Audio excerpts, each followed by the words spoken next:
No frío intenso do inverno, a capital parecia congelada numa calma enganhosa. As ruas movimentadas, típicas desta época do ano, eram iluminadas pelas luzes frias dos postes, mas nada poderia prever o acontecimento que perturbaria esta tranquilidade. O juiz Thomas Kingsley, figura reverenciada na Suprema Corte, caminhava com sua esposa Helena, com o braço em volta dos ombros, num andar calmo e seguro. Naquela noite, ele não era apenas um magistrado respeitado, mas também um homem de honra, uma pessoa que lutou contra injustiças sistêmicas durante toda a sua vida. Este jantar, organizado pelo ministro da Justiça, não foi apenas uma simples reunião de alto nível. Foi um reconhecimento do seu trabalho, dos seus sacrifícios e do seu compromisso em promover a justiça num sistema muitas vezes visto como tendencioso.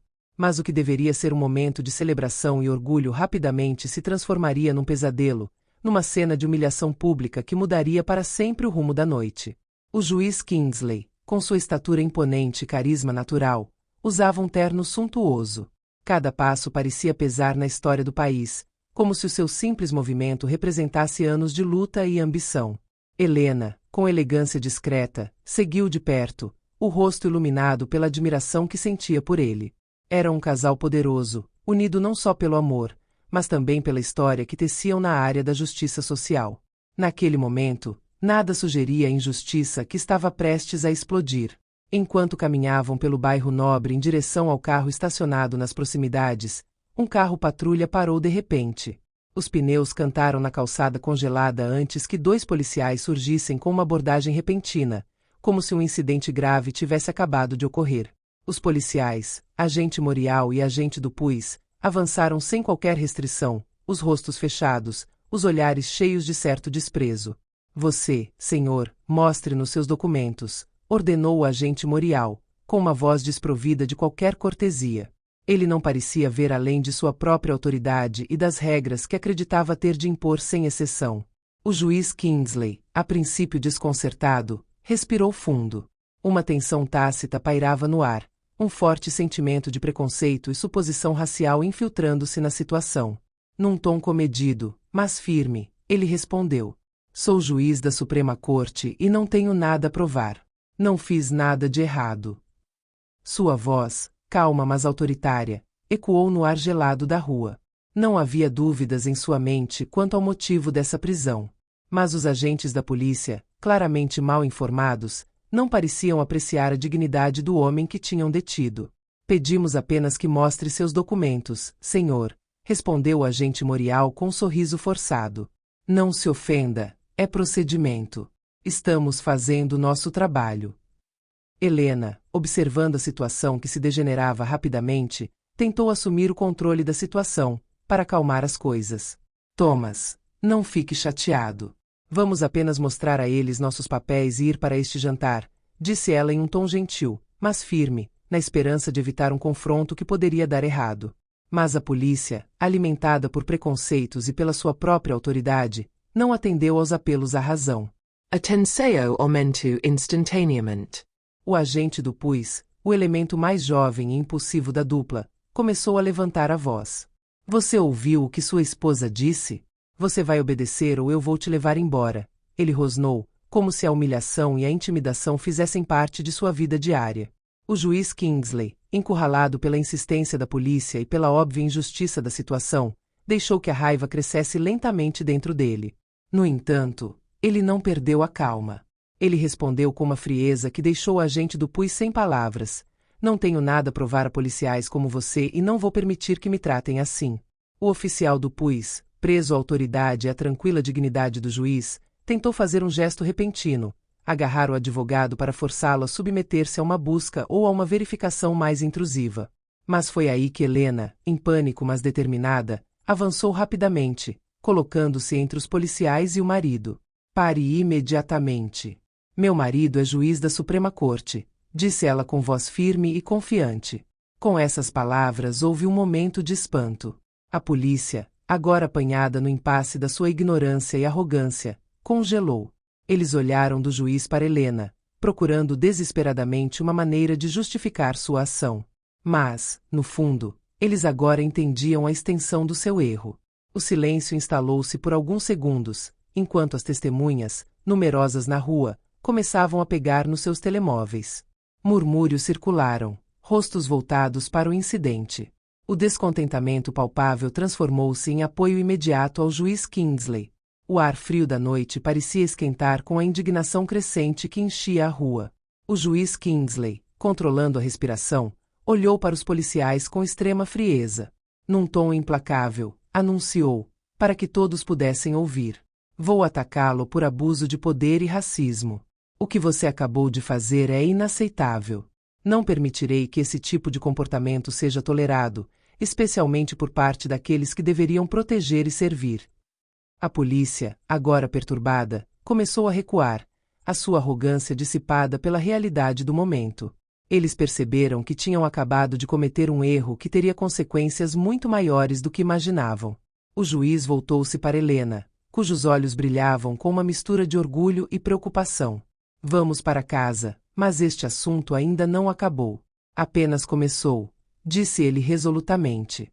Naquela noite, longe dos holofotes e das discussões formais, um confronto maior começou, uma luta pela dignidade, pela justiça e pela igualdade, uma luta que o juiz Kingsley não tinha intenção de perder. Na manhã seguinte, a humilhação pública do juiz Kingsley já havia atingido proporções desproporcionais. Os vídeos, amplamente compartilhados nas redes sociais, mostraram a agressão verbal dos policiais e a incompreensão do juiz sobre seu comportamento. Os comentários choveram. As hashtags pedindo justiça e direitos iguais se multiplicaram.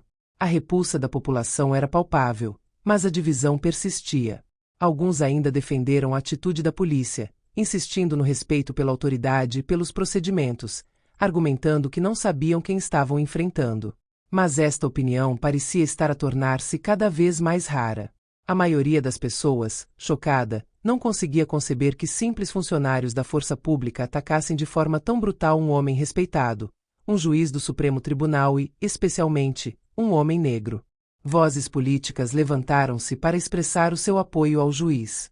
O ministro da Justiça, em particular, manifestou a sua preocupação com a gravidade da situação. Num comunicado, disse que o incidente minou não só a dignidade do juiz, mas também a integridade do próprio sistema de justiça.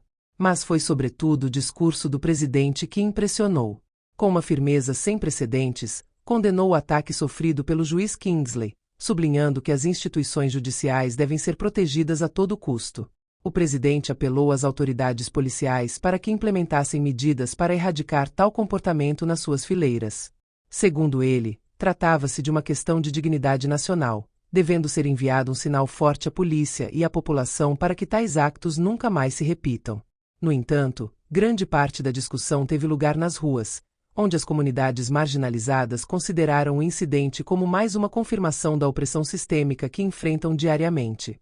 Os líderes comunitários falaram através de conferências de imprensa, entrevistas e manifestações. Os seus discursos denunciaram o racismo institucionalizado na polícia, uma discriminação que, embora ainda raramente admitida pelas autoridades, fazia parte da vida cotidiana das minorias raciais, especialmente nos bairros da classe trabalhadora. Apelaram a uma reforma policial imediata, a uma maior responsabilização dos funcionários do Estado e a uma mudança fundamental na forma como os cidadãos eram tratados, independentemente da cor da sua pele. Por sua vez, o juiz Kingsley parecia inabalável na sua determinação. A situação estava longe de ser fácil, mas ele sabia que o incidente era maior do que ele mesmo. Não era apenas a sua dignidade que estava em jogo, mas a de todo o sistema judicial. Como juiz do Supremo Tribunal, ele personificou a autoridade judicial, e esta humilhação pública foi um golpe para a própria integridade da justiça. O caso não foi apenas uma simples vingança pessoal, foi uma luta pela honra de todo um sistema. Ele jurou defender a justiça ao longo de sua carreira, e este caso não seria exceção. Assim, em tempo recorde, contactou seus colegas, advogados de direitos civis e especialistas em direito penal. A rede que ele estabeleceu ao longo da sua carreira mobilizou-se para apresentar uma queixa formal contra os agentes Morial e Dupuis por abuso de poder e racismo. A sua atitude degradante e a sua total falta de respeito pela autoridade judicial eram comportamentos inaceitáveis. Enquanto se aguarda a investigação, os 2 policiais foram suspensos do serviço, o que nunca havia acontecido em um caso desse tipo. Foi um sinal forte enviado às autoridades e à sociedade. A impunidade não seria mais tolerada. O O caso rapidamente se tornou um fenômeno na mídia. Protestos em apoio ao juiz Kingsley ocorreram em todo o país. Centenas de pessoas reuniram-se em frente aos edifícios da justiça, entoando slogans a favor da igualdade, da dignidade e da justiça para todos. As discussões em aparelhos de televisão, fóruns online e reuniões públicas centraram-se numa única questão: por que é que, na sociedade moderna, um homem como o juiz Kingsley deveria suportar tal tratamento? Os meios de comunicação social não deixaram de recordar o passado histórico de discriminação contra as minorias e a lenta evolução das mentalidades face ao racismo sistêmico. A investigação conduzida por procuradores influentes e advogados de direitos civis revelou uma realidade ainda mais sombria. Os agentes Morial e Dupuis não foram casos isolados. Através de investigações aprofundadas, constatou-se que vários agentes da polícia se envolveram em comportamentos semelhantes, usando seu poder de forma abusiva e, por vezes, racista. Muitas vítimas se apresentaram, choveram testemunhos anônimos e a investigação assumiu uma escala que nenhum dos protagonistas havia previsto. Este escândalo abriria a caixa de Pandora. As falhas na ética policial eram múltiplas e a descoberta de um clima de racismo institucionalizado dentro de certos serviços policiais assumiu proporções muito além do que a opinião pública imaginava. O caso Kingsley marcaria assim um ponto de viragem na história da justiça do país, obrigando a uma consciência coletiva da forma como as autoridades exerciam o seu poder e do papel que a justiça deveria desempenhar na defesa dos direitos fundamentais de cada cidadão. Após vários meses de investigação, os policiais foram finalmente julgados por suas ações. O julgamento, realizado num tribunal lotado, atraiu a atenção nacional. O juiz Kingsley, como queixoso e vítima, concordou em falar. Foi um momento decisivo e seu discurso marcaria a história da justiça. Ele se levantou, com um gesto calmo, e a atmosfera na sala ficou pesada. As suas palavras, cheias de dor mas também de dignidade, ressoaram profundamente na mente de todos os presentes, mas também na alma de todo o país. O que esses homens tentaram fazer naquela noite, começou ele, com a voz profunda e cheia de convicção, não foi apenas um abuso de poder. Foi uma tentativa deliberada de subjugar o Estado de Direito à sua própria pequena visão de mundo. Um mundo onde a cor da minha pele me torna invisível, onde minhas qualificações e status não importam, onde meu título, a Suprema Corte, é ignorado e onde sou visto como nada mais do que uma ameaça, simplesmente por causa da cor da minha pele. Ele fez uma pausa, deixando essas palavras penetrarem na mente de cada indivíduo na sala. Este mundo, senhoras e senhores, deve mudar. E esta mudança não acontecerá apenas através de decisões judiciais ou de reformas legislativas. Deve nascer nos corações e nas mentes de cada cidadão. Deve ser coletiva. Devemos perguntar-nos, a cada momento, que mundo queremos deixar aos nossos filhos. O impacto de suas palavras foi imediato. Ele não só acusou estes dois policiais, mas denunciou todo um sistema que, mesmo que tivesse evoluído no papel, continuava a perpetuar injustiças profundas em seu funcionamento. O que ele expressou foi muito além do incidente pessoal que ele havia vivenciado. Ele se destacou como defensor de um princípio universal: a justiça deve ser cega à cor, ao status ou à origem. As pessoas, através do seu olhar, finalmente compreenderam a extensão da verdade que ele trazia à luz. Este discurso não foi apenas o de um homem humilhado, mas o de um homem que, com a sua coragem e calma, restaurou a esperança na possibilidade de uma verdadeira justiça para todos. No final do julgamento, a pena caiu pesadamente. Os dois policiais foram condenados à demissão definitiva. Esta decisão não se limitou à simples expulsão dos culpados. Marcou um ponto de viragem na forma como as autoridades iriam doravante abordar questões de racismo sistêmico e abuso de poder. Foram propostas reformas sustentáveis, envolvendo formação reforçada sobre discriminação racial, auditorias regulares sobre ética policial e o estabelecimento de mecanismos de controlo mais transparentes dentro da polícia. O processo de seleção e formação da polícia também está a ser revisto para garantir que a diversidade e a imparcialidade sejam tidas em conta, a fim de evitar novos abusos no futuro. O juiz Kingsley não só recuperou a dignidade, ele tinha, através do seu discurso e da sua ação, aberto uma brecha num sistema cujas falhas há muito permaneciam ignoradas. O que começou como um confronto individual tornou-se uma batalha pela própria alma da justiça. O país, abalado pela magnitude da situação, começou a questionar-se.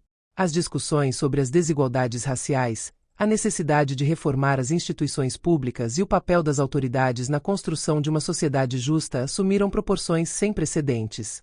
Os cidadãos, independentemente da sua origem, começaram a mobilizar-se para exigir que as políticas e práticas mudassem.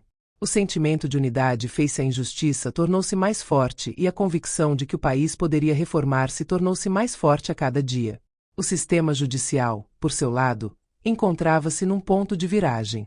Se as reformas anteriores tinham permitido estabelecer um quadro mais igualitário no papel, era agora óbvio que mudanças reais tinham de ocorrer na prática. O juiz Kingsley lembrou a todos que a justiça não era apenas uma questão de leis e regulamentos, mas de comportamento e valores humanos. A forma como olhamos para os outros, a empatia e a integridade pessoal dos indivíduos encarregados da aplicação da lei tornaram-se essenciais. Um país não poderia reivindicar a mesma longevidade enquanto as suas instituições alimentassem a discriminação interna. Chegou a altura de trabalhar no sentido de uma justiça verdadeiramente igualitária, transparente e inclusiva. Helena, sempre ao lado do marido, viveu esta vitória com profunda satisfação, mas também com aguda consciência de que esta luta não seria a última. Ela sabia que o caminho ainda estaria repleto de armadilhas, que outras injustiças surgiriam, que outros preconceitos se esconderiam nas sombras, prontos para explodir. No entanto, ela também sabia que o que eles realizaram juntos tinha um poder imenso. A vitória deles não foi apenas simbólica. Ela trouxe mudança, esperança e coragem para aqueles em todo o país que lutavam contra um sistema injusto e uma sociedade que não os via. Juntos, abriram caminho para um futuro mais justo, um futuro onde a dignidade humana seria finalmente respeitada, onde todos os cidadãos, independentemente da cor ou do estatuto, poderiam esperar ser tratados com a igualdade e o respeito que merecem.